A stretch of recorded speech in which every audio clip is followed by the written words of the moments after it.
எல்லோருக்கும் வணக்கம். உங்கள் அனைவரையும் அகல் கிச்சனுக்கு வரவேற்கின்றேன். நான் இன்றைக்கு ஒரு கரட்டில் ஒரு சம்பல் ஒன்று செய்ய போகிறேன். அதை எப்படி செய்யலாம்னு சொல்லி நான் ஒரு வீடியோ ஒன்று எடுத்து போடலாம்னு இருக்கிறேன். இது நான் ஒரு நான்வெஜ் இறைச்சி சமைச்சது, அதுக்காகத்தான் இந்த சம்பல் போட போகிறேன். இதுக்கு இந்த கரட்டை வச்சு பலவிதமான சம்பல் ஆக்கள் செய்வினம். ஆனால் நான் ஒரு ஒரு வித்தியாசமான முறையில் தான் நான் ஒன்று செய்கிறேன். நான் அதை ஒரு வீடியோவாக எடுத்து உங்களுக்கு போட்டு காட்டலாமன்ட்டு நினைக்கிறேன். அதுக்கு ஈஸியான பொருட்கள்லாம் நான் இதுக்கு சேர்க்க போகிறேன். இப்போ நான் அதை எப்படி செய்யலாமன்ட்டு பார்க்கலாம். 2 கரட் எடுத்து சீவி வச்சுருக்கிறேன். சீவி வடிவாக கழுவி வச்சுக்கிறேன். இதை இப்போ நான் வடிவாக ஸ்க்ரேப் பண்ணி எடுக்க போகிறேன். இதை பேருந்து அதோட என்னென்ன தேவையானது சேர்க்க போகிறேன்ன்றதை நான் அடுத்த வீடியோவில் காட்டுறேன். இப்போ நான் கரட் ஸ்க்ரேப் பண்ணி எடுத்துட்டேன். இதில் பார்த்தீங்களன்னு சொன்னால் ஒரு பாதி வெங்காயம், சம்பல் வெங்காயம் இதில் வெட்டி வச்சுருக்கிறேன். மற்றது இதில் ஒரு பச்சை மிளகாயை நல்ல சின்னதாக வெட்டி வச்சுருக்கிறேன். இதில் பார்த்தீங்களன்னு சொன்னால் சலாட் க்ரீம், இது இப்போ ஈஸியாக எல்லா கடைகளிலும் இருக்குது. இது ஜூஸ் பண்ண போகிறேன். இது கிரிக் ஜோக்கெட். நீங்கள் எந்த கிரிக் ஜோக்கெட் எந்த ஜோக்கெட் என்றாலும் பாவிக்கலாம். இது இந்த மிரக்கு தான் தேவையாண்டில்லை. நீங்கள் வீட்டிலேயும் சில பேர் தயிர் செய்து எடுப்பினோம். எந்த தயிராக இருந்தாலும் நீங்கள் இதுக்கு சேர்த்துக்கொள்ளலாம். இப்போ நான் அதை எப்படி செய்யலாம்னு சொல்லி பார்க்குறேன். அதுக்கு இதில் ஒரு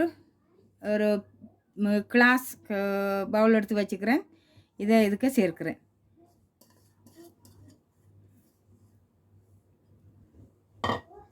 அதோட வெட்டி வச்சிருக்கிற இந்த வெங்காயம், சம்பல் வெங்காயம் சேர்க்கிறேன்.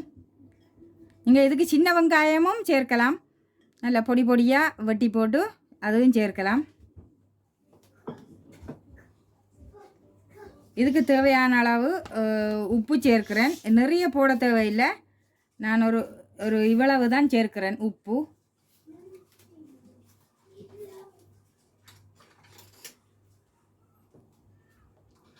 இப்போ இதுக்கு தயிர் சேர்க்க போகிறேன்.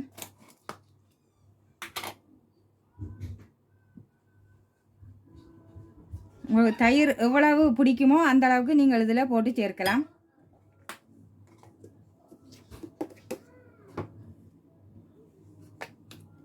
அதோட இந்த சலாட் க்ரீமையும் நான் இதோட சேர்க்கிறேன்.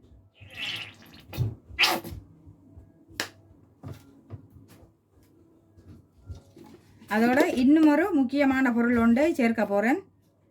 பார்த்தீங்களன்னு சொன்னால் மிளகு. இது அரைச்சி வச்சுருக்கிறேன். இது ஒரு சின்ன ஒரு டீஸ்பூனால் ஒரு 1/2 டீஸ்பூன் இதோட சேர்க்கிறேன்.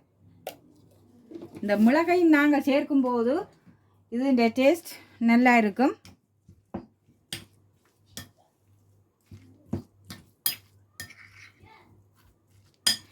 இது நான் ஒரு இறைச்சிக்கு தான் இந்த சலாட்டை செய்கிறேன் கரட்டை வச்சு. இதே நேரம் இப்போ மரக்கறி நாங்கள் விரத நாளுகளில் சமைக்கிறதா இருந்தால் இந்த சலாட் க்ரீம் சேர்க்கக்கூடாது. இதில் இந்த சலாட் க்ரீமை பார்த்தீங்களன்னு சொன்னால் இதில் முட்டைன்ற வெள்ளைக்கறி சேர்த்துருக்குது. அதால் இது நாங்கள் விரத நாளுகள்லையோ இல்லைன்னா வெள்ளிக்கிழமைகளோ செய்யும்போது மரக்கறிக்கு இதை சேர்க்காமல் விடுறது நல்ல. அதுக்கு பதிலாக தேங்காய் பூவும் திருவி போட்டு அதே நேரம் லெமனும் சேர்க்கலாம். நான் இதுக்கு லெமன் சேர்க்கல. ஏன்னு சொன்னால் தயிரில் புளிப்புத்தன்மை இருக்குது. அதே நேரம் அந்த சலாட் க்ரீமிலும் ஒரு புளிப்புத்தன்மை இருக்குது. அந்த ரெண்டுமே இதுக்கு காணும். நான் அதால் மேலதிகமான புளி எதுவும் சேர்க்கல. இதுதான் இந்த மெதட்டு. ரொம்ப ஈஸியானது. வித்தியாசமான முறையில் நீங்களும் இதை செய்து பார்க்கலாம். இப்போது எனது கரட் சம்பல் செய்கிற முறை முடிஞ்சது. இதே மாதிரி தான் இருக்கும். இந்த கரட்டில் எக்கச்சக்கமான சத்துகள் இருக்குது. இது முக்கியமாக கண்ணுக்கு, தோலுக்கு ரொம்ப ரொம்ப முக்கியமான ஒரு பொருள் தான் இந்த கரட். இதை நீங்கள் இப்படி சம்பல் மூலமாக செய்து சாப்பிட்டால் உடம்புக்கு நல்லது. அதே நேரம் சின்ன பிள்ளைகளுக்கு இதை இப்படி சம்பலும் செய்து கொடுக்கலாம். அதே நேரம் பச்சையாகவும் சாப்பிட கொடுக்கலாம். இந்த கரட்டை அவர்கள் ஸ்கூலில் இருக்கும்போது நாங்கள் கலெக்ட் பண்ணி கொண்டு வர்ற டைம் நாங்கள் இதை ஒரு சின்ன சின்ன பீஸா வெட்டி ஒரு பாக்ஸில் கொண்டு போய் அவர்களுக்கு சாப்பிட கொடுத்து வீட்டை கூட்டிகிட்டு வரலாம். அவர்களுக்கு விரும்பி சாப்பிடுவார்கள். ரொம்ப ரொம்ப முக்கியமான ஒரு ரெசிபி தான் இது. நான் இந்த செய்து காட்டின கரட் சம்பல் ரெசிபி உங்களுக்கு பிடிச்சிருந்தால் அகல் கிச்சன் என்ற சேனலை சப்ஸ்கிரைப் பண்ணி விடுங்கோ, லைக் பண்ணி விடுங்கோ.